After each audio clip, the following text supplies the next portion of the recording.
Look at a global map of oil reserves. One region immediately stands out: the Middle East. A place known today for vast deserts, futuristic skylines, enormous wealth, political tensions, and global strategic importance.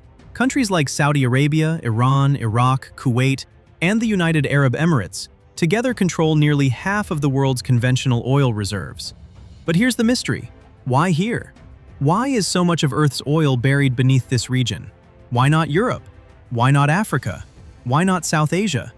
To answer that question, we need to travel back hundreds of millions of years, long before deserts existed, long before cities were built, and long before humans even walked the earth. Because the story of Middle Eastern oil begins beneath an ancient ocean that has completely disappeared from the modern world.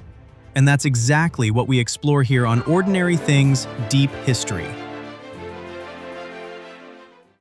Most people think oil is simply a black liquid trapped underground. But oil is actually ancient life. Hundreds of millions of years ago, Earth's oceans were filled with microscopic organisms called plankton and algae.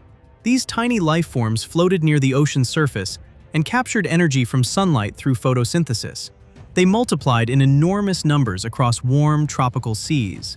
When they died, their remains slowly sank toward the seafloor. Normally, those remains would decay completely, but sometimes something unusual happened. If the remains were buried quickly beneath layers of sediment before oxygen could destroy them, they survived long enough to begin a transformation deep underground. Over millions of years, pressure increased, temperatures rose. Chemical reactions slowly reshaped this buried organic material. First, it became kerogen. Then, deeper underground, kerogen slowly transformed into crude oil and natural gas. In simple terms, oil is ancient sunlight stored underground for millions of years. But this leads to another question. If oceans once covered much of Earth's surface, why did so much oil form specifically in the Middle East? The answer begins with a vanished ocean called the Tethys Sea. Around 100 million years ago, much of what is now the Middle East looked completely different from today. Instead of deserts, the region was covered by a warm, shallow tropical sea stretching between Africa, Arabia, and Eurasia. This sea created the perfect conditions for oil formation. It was warm, it was shallow, and it was rich in nutrients carried by ancient rivers flowing from surrounding continents. Those nutrients allowed microscopic marine organisms to multiply in enormous numbers. Generation after generation lived and died there. Their remains settled on the seafloor in thick organic layers over millions of years. But something even more important was happening below the surface. Large areas of the Tethys Sea had very little oxygen near the bottom. Without oxygen, bacteria could not fully break down organic remains. Instead of disappearing, those remains accumulated layer after layer. Over time, sediments buried them deeper and deeper beneath the seafloor. This created one of the richest petroleum source regions anywhere on Earth. However, forming oil is only part of the story. Oil must also be trapped underground, otherwise it escapes. And this is where the Middle East became unusually lucky. Millions of years ago, parts of the region experienced intense evaporation as ancient inland seas dried up. This left behind thick underground salt layers. Salt is extremely important in oil geology, because salt forms a perfect seal. It prevents oil from escaping upward through rock layers. Instead, petroleum collects beneath it. Over time, enormous underground reservoirs formed. Some became the largest oil accumulations ever discovered on Earth. These are known as supergiant oil fields. But there is still another mystery. If oil formed beneath an ocean floor, why is it now buried beneath deserts? The answer lies in the slow movement of Earth itself. The surface of our planet is divided into massive moving sections called tectonic plates. These plates move only a few centimeters each year, but over millions of years, their movement reshapes continents. Around 50 million years ago, the Arabian tectonic plate began pushing northward into the Eurasian plate. As these plates collided, the ancient floor of the Tethys Sea slowly rose above sea level. What was once ocean became land. What was once seabed became desert. And hidden inside that rising land were enormous oil reserves formed millions of years earlier. Interestingly, people in the region actually encountered oil long before modern drilling began. In ancient Mesopotamia, natural bitumen sometimes leaked to the surface. It was used to waterproof boats. It was used as mortar in construction.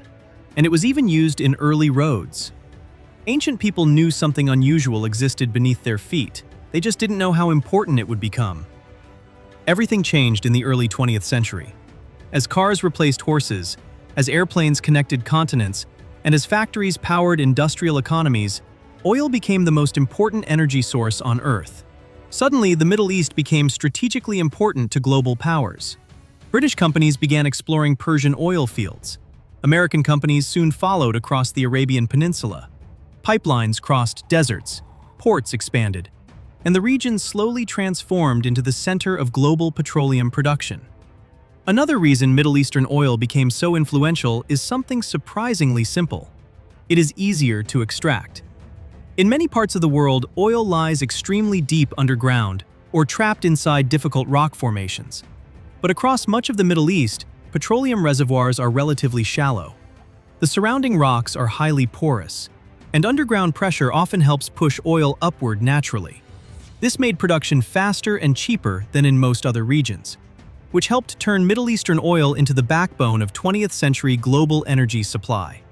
By the 1960s, oil-producing countries in the region began working together through an organization called OPEC. For the first time, major producers coordinated production levels. This gave them influence over global oil prices. Energy was no longer just geology. It became geopolitics.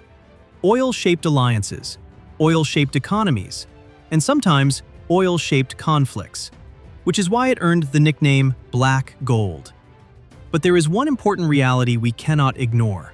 Oil takes hundreds of millions of years to form, yet humanity can consume it in only a few centuries. Today, the world is slowly shifting toward renewable energy sources like solar power, wind energy, hydropower, geothermal energy, and biomass.